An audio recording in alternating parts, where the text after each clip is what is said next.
नमस्कार बच्चों, learning time में आपका स्वागत है। आइए देखते हैं शिक्षा निदेशालय राष्ट्रीय राजधानी दिल्ली क्षेत्र की वर्कशीट नंबर 45, विषय हिंदी, व्याकरण, वाच्य। तो प्यारे बच्चों, हम वाच्य के बारे में पहले ही पढ़ चुके हैं। आइए हम इसका थोड़ा सा रिवीजन कर लेते हैं पहले एक बार। वाच्य क्या होता है? क्रिया के जिस रूप से यह पता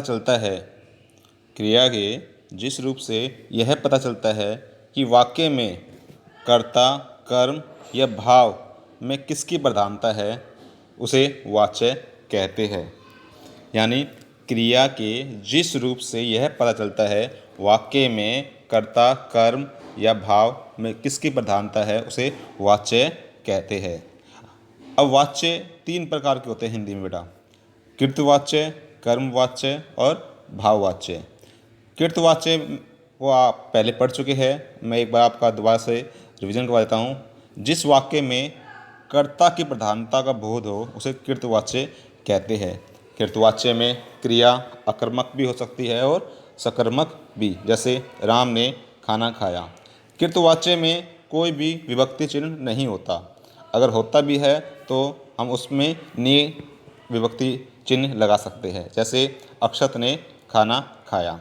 ये चीज़ें हम पहले पढ़ चुके हैं, लेकिन आज हम देखते हैं वर्कशीट नंबर 45, जिसमें कर्मवाच्य के बारे में और भाववाच्य के बारे में बताया गया है।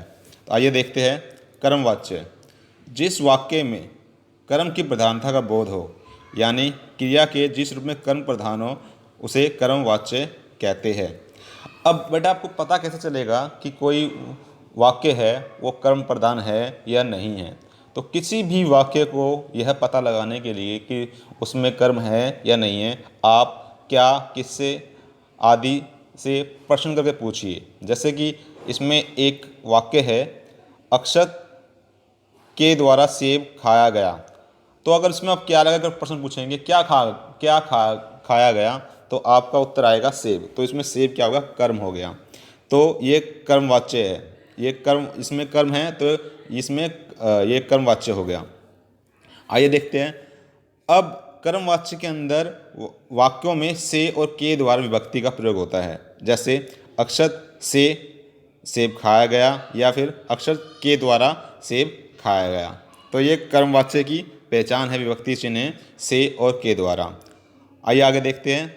कर्मवाच्य कुछ और उदाहरण देखिए। मोहन से पत्र लिखा गया, दुकानदार द्वारा दुकान बंद कर दी गई आदि। अब यहाँ पर शब्द भंडार दे रखे हैं, तो यहाँ पर कुछ शब्द है: चित्र के द्वारा, गीत, बनाया, लिखा, झूला, समाचार पत्र, निबंध, सपना और पढ़ा। इन शब्दों के द्वारा आपको कुछ वाक्य बनाने हैं जिसमें कर्म की प्रधानता हो। जैसे कि मान लो पहला है चित्र, राम के द्वारा चित्र बनाया गया। गीत, मोहन के द्वारा गीत गाया गया। ये था कर्मवाच्य। आइए आगे देखते हैं भाववाच्य किसे कहते हैं।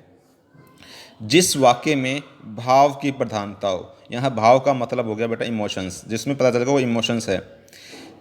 यानी क्रिया के जिस रूप में भाव प्रधान हो उसे भाववाच्य कहते हैं। भाववाच्य में क्रिया केवल अकर्मक होती है, यानी इसमें कोई कर्म नहीं होता। अकर्मक क्रिया भी होती है जिसमें कोई कर्म नहीं होता।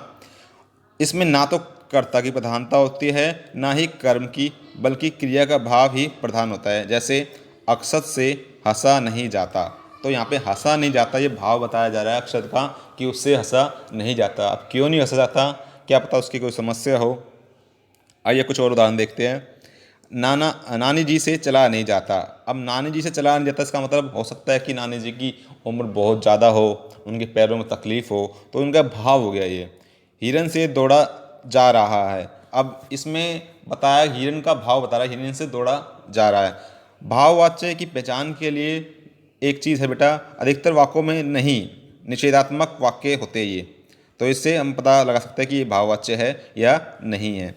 अब दिए गए शब्द भंडार में इसी प्रकार आप भी कुछ वाक्य बनाकर लिखिए जिनमें भाव की प्रधानता हो। तो इसमें कुछ शब्द भंडार है: सोया, बनाया, दौड़ा, से, सचिन, मांगा, पढ़ा, मुझसे, रुलाया, बहाना। तो आप इन शब्दों से आप कुछ वाच्य बना सकते हैं। जैसे कि मान लो इसमें पहला है सोया, उससे सोया नहीं जाता। बनाया, रेखा से खाना नहीं बनाया जाता। तो ऐसे ही आप सबको ये करना है और इसको कम से कम 5-5 वाक्य भाववाच्य के और कर्मवाच्य के आपको लिखने हैं। आशा करता हूँ आपको यह समझ में आ गया होगा, और पसंद आए तो लाइक और सब्सक्राइब भी करें। धन्यवाद।